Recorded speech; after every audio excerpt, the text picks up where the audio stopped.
আওয়ামী লীগের কার্যক্রম নিষিদ্ধ করে প্রজ্ঞাপন জারি করায় শাহবাগে আনন্দ মিছিল করছে জুলাই ঐক্য মঞ্চ। সেখানে আছেন সহকর্মী আরিফুল ইসলাম।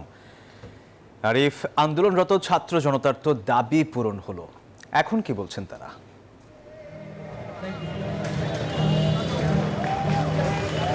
এই মুহূর্তে আমি শাহবাগে রয়েছি, আর শাহবাগের হচ্ছে জাতীয় জাদুঘরের সামনে হচ্ছে যে জায়গাটি রয়েছে, রাস্তার পাশে শাহবাগের পাশে হচ্ছে জাতীয় জাদুঘরের সামনে যে জায়গাটি রয়েছে, সেখানে হচ্ছে ছাত্র জনতা, সাধারণ মানুষ আর এনসিপির নেতাকর্মীরা যারা রয়েছেন সবাই মিলে হচ্ছে জুলাই মঞ্চ নামে হচ্ছে একটি যে মঞ্চ রয়েছে, সেই মঞ্চের উদ্যোগে হচ্ছে একটি আনন্দ উল্লাসের আয়োজন করেছে। আপনি যেমনটি বলছিলেন যে আওয়ামী লীগের কার্যক্রম নিষিদ্ধের কিছুক্ষণ আগে হচ্ছে একটি প্রজ্ঞাপন জারি হয়েছে, সেই প্রজ্ঞাপন জারির ভিত্তিতেই কিন্তু সেই প্রজ্ঞাপন জারির প্রেক্ষিতে হচ্ছে এখানে শাহবাগে হচ্ছে আনন্দ উল্লাস করছেন। আমরা দেখছি যে বিভিন্ন দেশাত্মবোধক গান বা দেশপ্রেমমূলক যে গানগুলো রয়েছে, এখানে যারা রয়েছেন তারা এই গানগুলো গাইছেন, আবার কিছুক্ষণ পর পর স্লোগান হচ্ছে এখানে।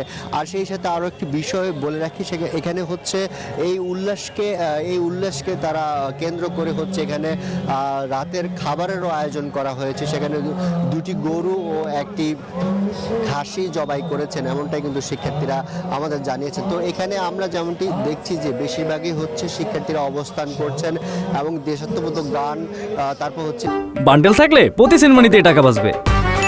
বিকাশ সেনমানি বান্ডেল কিনে জিতুন প্রতি লেনদেনে।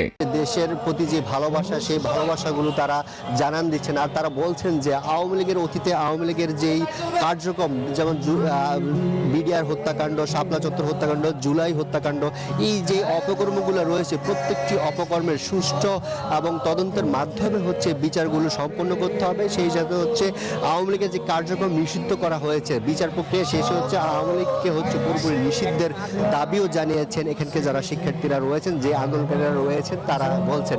আর আমরা দেখেছি যে এখানে হচ্ছে সাধারণ মানুষ থেকে কেন্দ্র করে বিভিন্ন শ্রেণী পেশার মানুষও এই আন্দোলনে হচ্ছে অবস্থান নিয়েছেন। আবার কয়েকজন বলছেন যে তাদের যে লক্ষ্য, তাদের যেই উদ্দেশ্য, সেই উদ্দেশ্য কিছুটা হলেও সার্থক হয়েছে, বা জুলাই আন্দোলনের যেই রক্তদান, জুলাই আন্দোলনের যে বিসর্জন, সেই বিসর্জন হচ্ছে আওয়ামী লীগের কার্যক্রম বন্ধের মাধ্যমে, বন্ধের প্রজ্ঞাপন জারির মাধ্যমে হচ্ছে কিছুটা হলেও অর্জন হয়েছে। তারা বলছেন যে এখনো যারা দেশের বিরুদ্ধে অবস্থান নেবে, দেশের বিরুদ্ধে কার্যক্রম চালিয়ে যাবে, তারা সেটিও কিন্তু প্রতিহত করার অঙ্গীকার ব্যক্ত করছেন। আর এখানে হচ্ছে কিছুক্ষণ পর হচ্ছে এই আন্দোলনকে কেন্দ্র করে বা এই উল্লাসকে কেন্দ্র করে হচ্ছে তারা যেই খাবারের আয়োজন করেছে, সেই খাবারও ভোজেরও আয়োজন রয়েছে। আর এখন হচ্ছে তারা এখানে বিভিন্ন রকম হচ্ছে আনন্দ উল্লাসের যে দেশের যে গানগুলো, দেশের প্রতি যে ভালোবাসা, সেই ভালোবাসাটা হচ্ছে পূর্ণাঙ্গভাবে এবং পরিপূর্ণভাবে তারা গানের মাধ্যমে হচ্ছে প্রকাশ করছেন। এই ছিল শাহবাগ থেকে আমার কাছে সবশেষ। সোহাগ। আরিফ, আপনাকে ধন্যবাদ।